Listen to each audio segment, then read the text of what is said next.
Bismillah, alhamdulillah, salatu wassalamu ala rasulillah wa ala alihi wa sahbihi wa man walah wa la hawla wa la quwata illa billah. Allahumma inna nas'aluka ilman nafi'an wa rizqan thayyiban wa amalan mutaqabbala. Pelajaran kita masih di bab yang sama yang sebelumnya. Jadi ini bab kita masih mutasi. Pekan sebelumnya sudah dibahas pengertian mutasi baik dari segi bahasa maupun istilah. Kemudian ada mutasi yang disengaja dan ada mutasi yang tidak disengaja.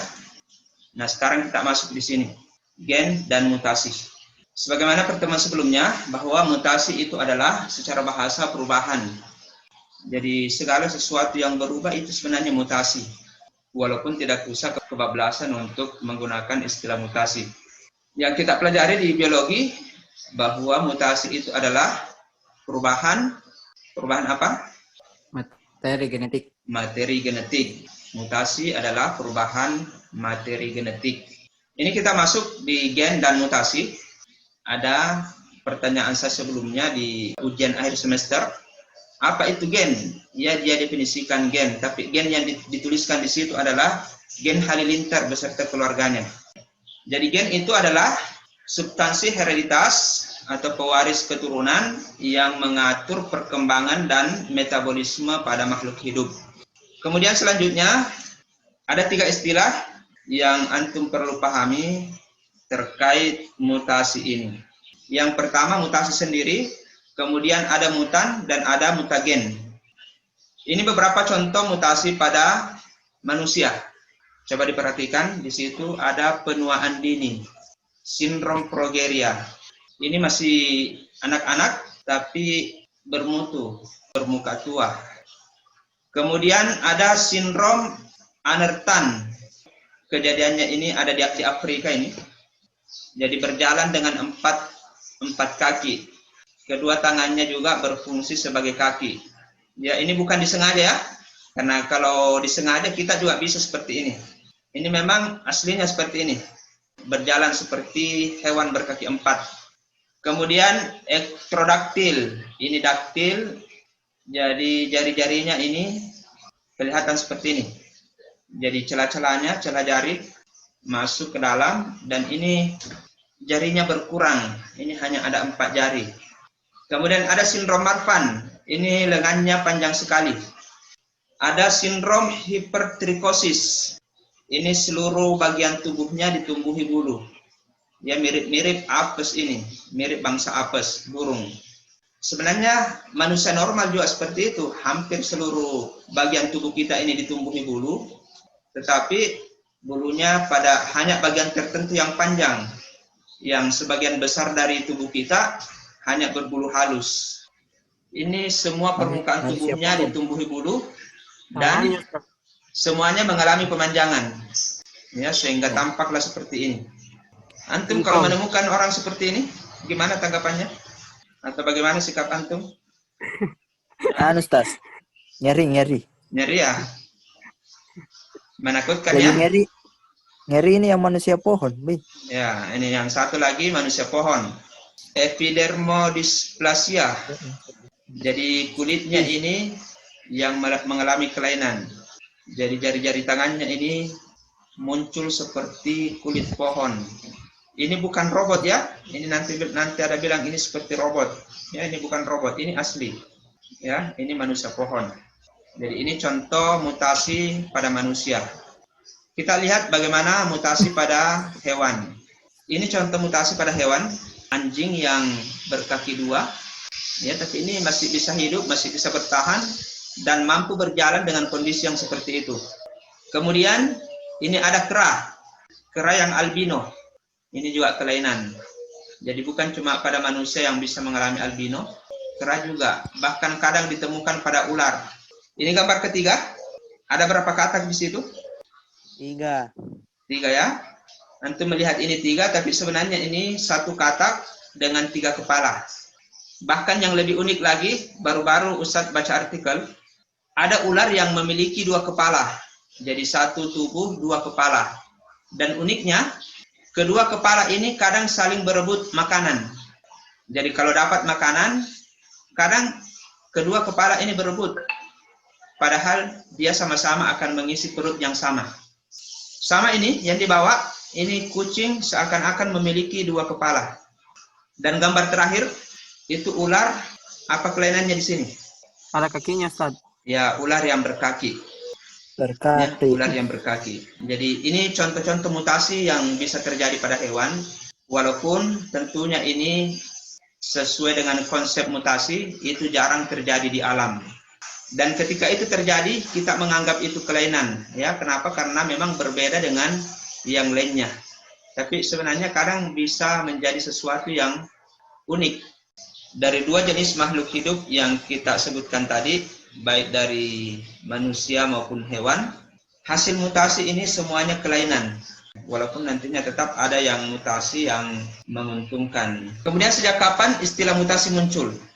Istilah dan teori mutasi pertama kali dikemukakan oleh seorang ahli botani dari Belanda, Hugo de Vries. Ini pada tahun 1904, 116 tahun yang lalu. Istilah mutasi digunakan untuk mengemukakan perubahan fenotip yang terjadi pada bunga Oenothera lamarckiana. Nah, ini bagus namanya, ini nama bunganya. Oenothera lamarckiana. Perubahan fenotip pada bunga ini disebabkan oleh perubahan gen. Menurut Vries, peristiwa mutasi jarang terjadi di alam, namun jika terjadi, maka sifat yang berubah akan diwariskan kepada generasi berikutnya. Intinya kalau gen sudah berubah, pasti akan diwariskan kepada keturunannya. Entah muncul pada generasi pertamanya, atau beberapa generasi berikutnya. Kemudian pada tahun 1928, atau 14 tahun kemudian, seorang ilmuwan dari Amerika, Herman Muller, dia mengumumkan hasil percobaannya tentang mutasi induksi dengan menggunakan sinar X terhadap Drosophila melanogaster. Ini lalat buah. Ini pengaruh sinar X terhadap perubahan gen. Jadi sinar X ini merupakan salah satu jenis mutagen atau agen yang menyebabkan mutasi. Ini Stadler melakukan mutasi induksi dengan menggunakan sinar alfa dan sinar gamma terhadap tumbuhan. Jadi sinar alfa dan sinar gamma juga faktor atau agen mutasi. 1947, 2 tahun setelah Indonesia merdeka, ini seorang ilmuwan dari Inggris, Charlotte Auerbach, dia menggunakan gas sebagai mutagen. Jadi ini kronologis atau peristiwa-peristiwa yang mengawali munculnya mutasi. Ya, jadi ini terjadi di abad ke-20 ya. Ini Hugo de Vries yang melakukan percobaan terhadap atau menemukan adanya mutasi pada bunga Oenothera lamarckiana. Ini bunganya, ini orangnya. Yang bagian terakhir, macam-macam mutasi. Jadi mutasi ini dibagi menjadi 3 kelompok besar. Yang pertama berdasarkan tempatnya, di mana terjadinya mutasi, kemudian faktor kejadiannya, dan tingkatannya. Berdasarkan tempat terjadinya mutasi, ada 2 macam, ada mutasi germinal dan ada mutasi somatik. Berdasarkan kejadiannya di alam, ada yang terjadi secara alami atau spontan, dan ada yang mutasi buatan, induksi. Kemudian berdasarkan tingkatannya, ada mutasi gen atau mutasi titik, dan ada mutasi kromosom. Ini berdasarkan tipe sel yang mengalami mutasi. Tadi disebutkan ada 2, mutasi germinal dan mutasi somatik. Ini berdasarkan tipe sel yang mengalami mutasi. Tadi disebutkan ada 2, mutasi germinal dan mutasi somatik. Mutasi germinal adalah mutasi yang terjadi pada sel kelamin atau gamet, entah ovum, sel kelamin pada perempuan atau betina, dan sperma, sel kelamin pada laki-laki atau jantan yang bersifat menurun. Bila mutasi tersebut menghasilkan sifat dominan, akan terekspresi pada keturunannya. Bila resesif, maka ekspresinya akan tersembunyi. Ini yang saya sebutkan tadi, bahwa kadang ada sel yang mengalami mutasi, tetapi tidak muncul pada generasi pertamanya. Misalnya, ada seseorang yang mengalami mutasi, tapi begitu muncul ada anaknya, hasil mutasi pada orang tuanya itu tidak terjadi pada anaknya. Kenapa? Karena sifatnya itu resesif atau tersembunyi. Tapi tidak menutup kemungkinan akan muncul pada generasi-generasi, beberapa generasi selanjutnya. Beda kalau dominan. kalau dominan pasti muncul pada generasi pertamanya. Yang kedua, mutasi somatik. Soma ini tubuh. Kalau di kampung saya dulu namanya Ambok Soma, karena ada nama anak pertamanya namanya Soma. Jadi dipanggil Ambok Soma. Jadi mutasi somatik, mutasi yang terjadi pada sel-sel tubuh, soma. Jadi bedanya germinal dengan somatik, kalau germinal terjadi pada sel kelaminnya. Kalau somatik terjadi pada sel-sel tubuh. Setiap individu memiliki satu sel kelamin, banyak sel tubuh. Kalau kita manusia, 22 pasang sel tubuh dan 1 pasang sel kelamin. 23 pasang atau 46. Mutasi somatik ini tidak menurun. Beda dengan mutasi yang terjadi pada sel kelamin tadi. Kemudian mutasi somatik pada embrio atau janin menyebabkan cacat bawaan. Jadi orang tuanya tidak mengalami, tetapi embrio yang dikandungnya itu mengalami mutasi. Entah karena pengaruh sinar X, misalnya ketika dia dikandung ibunya ini pernah dirongseng atau dikenai sinar tertentu yang menyebabkan terjadinya mutasi di dalam. Ini bisa menyebabkan anak lahir dalam kondisi cacat. Kemudian mutasi somatik pada orang dewasa, ini cenderung menyebabkan kanker. Berdasarkan faktor kejadiannya, ini mutasi alam, peristiwa mutasi yang muncul tiba-tiba di alam. Gen-gen yang mengalami mutasi sulit untuk diketahui karena setiap individu memiliki jumlah gen yang bervariasi, kurang lebih 100.000 gen. Mutasi alami jarang terjadi, 1 di antara miliaran kejadian. Mutasi alami dapat disebabkan oleh radiasi sinar kosmis, sinar luar angkasa, kemudian radiasi sinar radioaktif, dan sinar ultraviolet.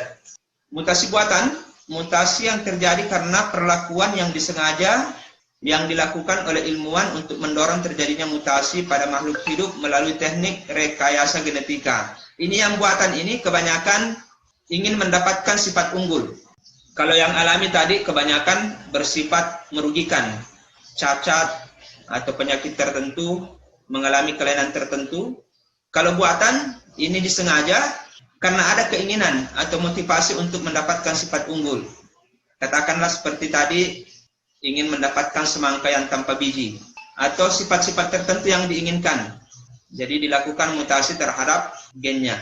Yang terakhir, ini berdasarkan tingkatannya. Ada mutasi gen dan ada mutasi kromosom. Mutasi gen, mutasi yang terjadi akibat perubahan susunan molekul gen atau perubahan pada struktur DNA, urutan basa. Ini yang banyak akan kita pelajari selanjutnya. Mutasi gen disebut juga mutasi titik karena terjadinya perubahan kimiawi hanya berlangsung pada satu atau beberapa pasangan basa dalam satu gen tunggal, dan dampak perubahan tidak langsung terlihat pada fenotipnya. Mutasi gen dapat menyebabkan kelainan atau penyakit, misalnya anemia sel sabit. Ini contoh anemia sel sabit. Ini sel darah yang normal, ini sel sabit. Mutasi kromosom yang kedua dari mutasi berdasarkan tingkatannya, mutasi yang terjadi akibat perubahan pada susunan atau jumlah dari kromosom. Ini lebih besar lagi. Ingat, gen itu terdapat di dalam kromosom. Ya, tadi ada di bagian gen yang mengalami mutasi, itu namanya mutasi titik. Kalau kromosom berarti cakupannya lebih luas lagi. Ibarat di komputer, ada file tertentu yang rusak, yaitu mutasi gen. Tapi kalau foldernya yang rusak, nah ini mutasi kromosom. Ya, foldernya yang rusak berarti banyak isinya lagi yang rusak.